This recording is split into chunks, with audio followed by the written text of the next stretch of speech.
Good evening. Welcome to the State of Business on our television with me, Kavishka Pereira. Let's take a look at today's headlines. All technical institutes will be amalgamated into one, says Deputy Minister of Skills Development and Vocational Training. Lack of human resources biggest challenge to providing free health services, says Minister of Health. News in detail. A ceremony was held yesterday to present 350 million rupees worth of equipment to the Ceylon German Technical Training Institute to commemorate their 60th anniversary under the patronage of Deputy Minister of Skills Development and Vocational Training, Karunaratna Parnavithana. Speaking at the event, the Deputy Minister added that a new German Technical Institute will be built in Mathura and that all technical institutes will be amalgamated into one. We are going to establish another big German Tech Institute in Mathura, and with that we are going to amalgamate the whole three German Tech institutions into one and have a common administration, and Kilnochi one will be also dragged into this. Currently NITA is handling that. Ministry is thinking to amalgamate three German techs into one and have a common administration, and thereby providing more funds, more technical equipments and the expertise, mostly from German Republic, and we are having these things under discussion now. The Deputy Minister also praised the contribution rendered by the Ceylon German Technical Training Institute in making their students apt not only for Sri Lankan job market but also for the global job market too. We have here trained thousands and thousands technical qualified people, professionals, not only to Sri Lankan job market, elsewhere as well. Recently I had the opportunity to visit the city of Melbourne. Most of the Sri Lankan working people there, they are German Tech pass students.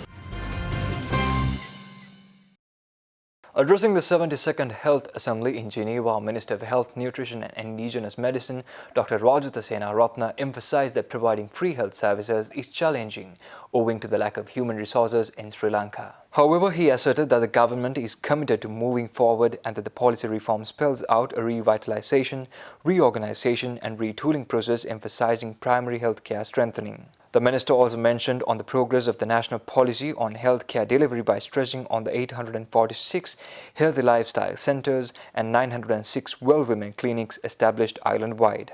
He further iterated that the government has introduced a 90% tobacco tax plain packaging restrictions on sale and marketing, which are expected to further reduce smoking. The minister also mentioned the introduction of the traffic light system of labeling for sugar and salt.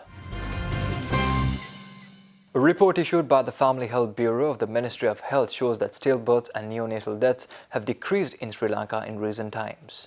The Family Health Bureau's Maternal and Child Morbidity Mortality Surveillance Unit, in collaboration with the United Nations Children's Fund, has prepared the report by studying stillbirth and neonatal death statistics in the country between the period of 2014 and 2017. The report further states that the perinatal mortality rate in the country has fallen to 6.8% by 2017. Family Health Bureau consultation physician Dr. Kapila Jayaratne noted that these rates were on par with that of many developed countries and that Sri Lanka was the only country in the region to have a perinatal death surveillance system. He said that the system has evolved over time and with the addition of new machineries to help monitor perinatal deaths as well as prevent them in the future. The Board of Investment of Sri Lanka signed a supplementary agreement with the Global Seafoods Private Limited on 17 May 2019 in order to process wakame seaweed for export in their existing factory complex.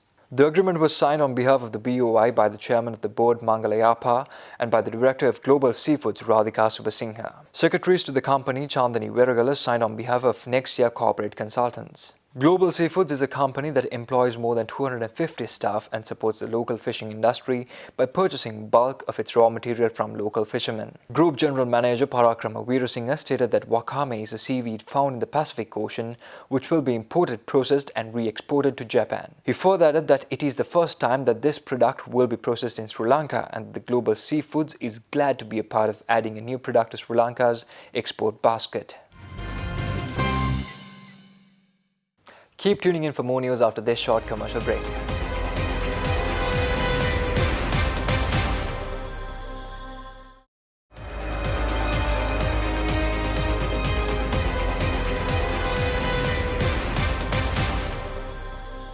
Welcome back.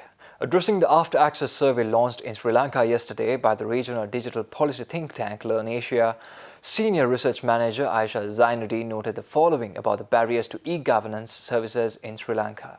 So the barriers to e-gov use, the reason people, a big factor which is, I guess, holding people back is similar to what we've seen before, lack of knowledge on how to use, or that you can use these services. So 42% in Sri Lanka of people who don't use e-gov services at the moment, 42% said, I don't know how to access them. 28% said, I know how to access them, but I don't know specifically where to go, which website to go to. 30% said, I know about these things, but it's not relevant to me. I don't feel the need to do it. A similar pattern across countries you can see. So that's traditional website kind of e-gov. Ayesha Zainuddin also explained that we have not executed upon high awareness of e-commerce to use like India, even though we have surpassed their awareness levels. Actually, we have the highest awareness in all the countries that we looked at, even higher than India. But on the other hand, when we come to usage, unlike India, we've not converted that awareness to use as in such a big way. Referring to central bank reports, she iterated that affordability is the main drawback on enhancing the use of e-commerce in Sri Lanka. So essentially for 60% of the population, a gigabyte of broadband is not affordable. In fact, for the poorest group, it's more than 7%. And 7% is what the central bank annual report says average, the expenditure on communication as a whole is for the poorest decile. So clearly we have affordability issues that need to be dealt with. The Meteorology Department states that showery conditions are expected to enhance to some extent over most parts of the island, particularly in the southwestern part, and that showers or thunder showers will occur in times in the western, Sabaragamuwa, central and southern provinces. Showers or thunder showers will occur at several places in the western, Abaragamuwa, central and northwestern provinces and in the Galle and Mathura districts. Showers or thunder showers will occur at several places elsewhere after 2 p.m. Fairly heavy falls of about 100 millimeters can be expected at some places in the western, Sabaragamuwa, central, southern and Uva provinces. There may be temporary localized strong winds during thunder showers, and the general public is kindly requested to take adequate precautions to minimize damages caused by lightning activity. Showers or thunder showers will occur at times in the sea areas extending from Puttalam to Pothuwil via Colombo and Galle. Showers or thunder showers will occur at several places elsewhere. Winds will be southwesterly and wind speed will be 20 to 40 km per hour in the sea areas around the island. Wind speed can increase up to 50 km per hour at times in the sea area extending from Puttalam to Kankasanthure via Mana and the sea area extending from Mathura to Batticaloa via Pothuwil. Stay tuned for stock updates after this short commercial break.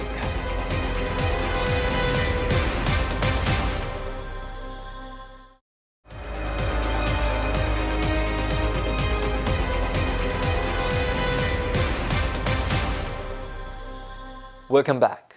Trading at the Colombo Stock Exchange ended on a mixed note today. The All-Share Price Index gained 10.12 points to close at 5,305.80 and the S&P SL 20 dropped 6.22 points to close at 2,466.88. The turnover was 83.4 million rupees and 7 million shares were traded. Next up is Forex rates.